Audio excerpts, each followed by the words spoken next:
Students आज EMI build 35 करते हैं।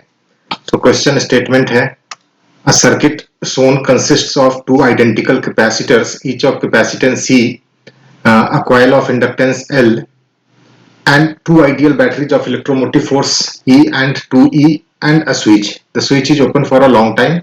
Find maximum current through the coil after the switch is closed. Right? ये question. सो इसमें जो कॉन्सेप्ट लगना है वो है concept LC circuit with DC source का, सिंपल सर्किट का कॉन्सेप्ट जिसमें हम केवीएल केसीएल लिखते हैं, एनर्जी कंजर्वेशन की बात करते हैं, वही यहाँ पे भी करना है। ठीक है।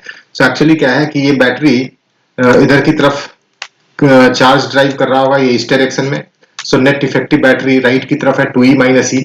सो initially when switch is open इस कैपेसिटर पे चार्ज आएगा, स्टेडी स्टेट चार्ज, वो चार्ज निकाल लेंगे।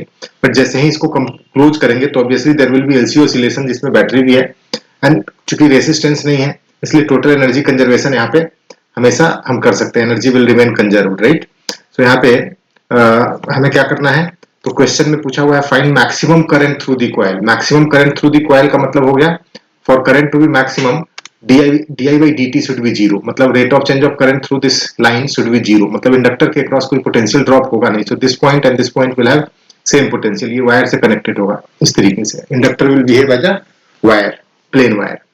यही कॉन्सेप्ट है, एनर्जी कंजर्वेशन करेंगे इससे हमारा निकल जाएगा मैक्सिमम करंट का वैल्यू, क्योंकि मैक्सिमम करंट आ रहा होगा हाफ एल आई स्क्वायर में, है ना। तो देख लेते हैं solution. So initially circuit is this, ये है बैटरी दोनों कनेक्टेड, इसकी वजह से इस पे चार्ज निकाल लेते हैं। ये दोनों C और C सीरीज में है तो C/2 net batteries 2E minus E, सो E हो गया। सो चार्ज विद C/2 दोनों प्लेट्स पे, इस पे माइनस Q, इस पे प्लस Q, इस पे minus Q plus Q। So charge निकाल लिया पहले। नाउ फाइनली मतलब जब कॉइल कनेक्टेड होगा, इंडक्टर कनेक्टेड होगा, तो हमने लिखा हुआ है finally for maximum current di by dt is equal to 0, so no potential difference across inductor.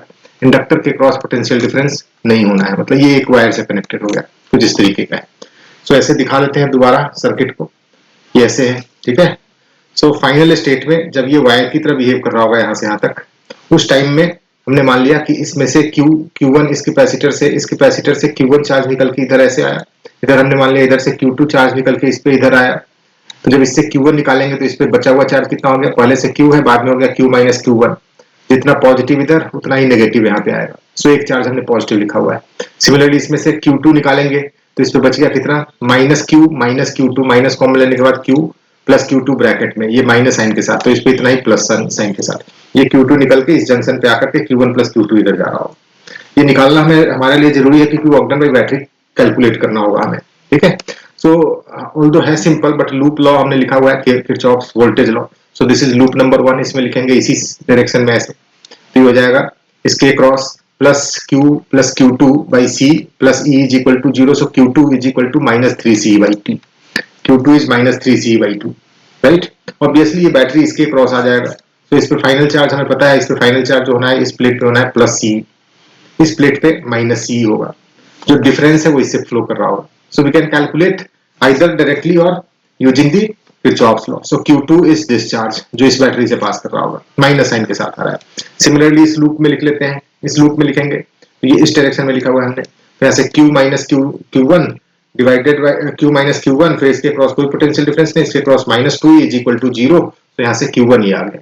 So Q1 Q2 minus sign के साथ आ रहा है, मतलब जिस डायरेक्शन में हमने लिया हुआ है उसके ऑपोजिट है। तो हमने यहाँ पे दिखाया है इस बैटरी से चार्ज इधर की तरफ जाता हुआ ऑपोजिट साइन डायरेक्शन में, because sign is negative 3C/2 और इस पे इधर की तरफ 3C/2। सो दोनों वर्क डन, दोनों बैटरी का जो वर्क डन है दिस इज पॉजिटिव, ठीक है। तो हम लिख लेते हैं कंजर्वेशन ऑफ एनर्जी। तो कंजर्वेशन ऑफ एनर्जी में work done by battery is equal to change in potential energy, right. So work done by battery हो गया, इसमें 3Q is 3C/2 into EMF is 2E, तो 3C ये हो गया, तो 3CE इनटू 3CE स्क्वायर ये हो गया। अब इसकी बात कर ले तो 3C/2 charge into EMF, so 3C/C square by 2, ये वर्क डन बाय बैटरी दोनों का हो गया। Change in potential energy final stage में, ठीक है, जो एनर्जी है इंडक्टर में half L I not square, half L I max square, half L I max square यहाँ पे, राइट। और इसके बाद इसमें एनर्जी, तो फाइनल चार्ज इधर तुम लिखोगे तो C है तो Q स्क्वायर बाई 2C, या फाइनली इसके क्रॉस पोटेंशियल डिफरेंस वही होगा जो इस बैटरी का है, so half CE square. Similarly इस कैपेसिटर पे फाइनल चार्ज निकालेंगे तो 2C है Q1 का वैल्यू रखने के बाद, आइदर, या फिर 2e इसके क्रॉस पोटेंशियल डिफरेंस है तो हाफ सी इंटू 2e का स्क्वायर मतलब 4e स्क्वायर। तो ये टोटल एनर्जी है फाइनली, ठीक है, पोटेंशियल एनर्जी कैपेसिटर और इंडक्टर में, माइनस इनिशियल एनर्जी इन दोनों कैपेसिटर को मिला करके कितना है पहले का एनर्जी, तो half into net capacitance C/2 into E square, ठीक है, तो ये माइनस कर लिया। तो इसी को सॉल्व करना है, यहाँ से Imax का वैल्यू आ जाएगा 3v स्क्वायर रूट C/2L। ये है क्वेश्चन।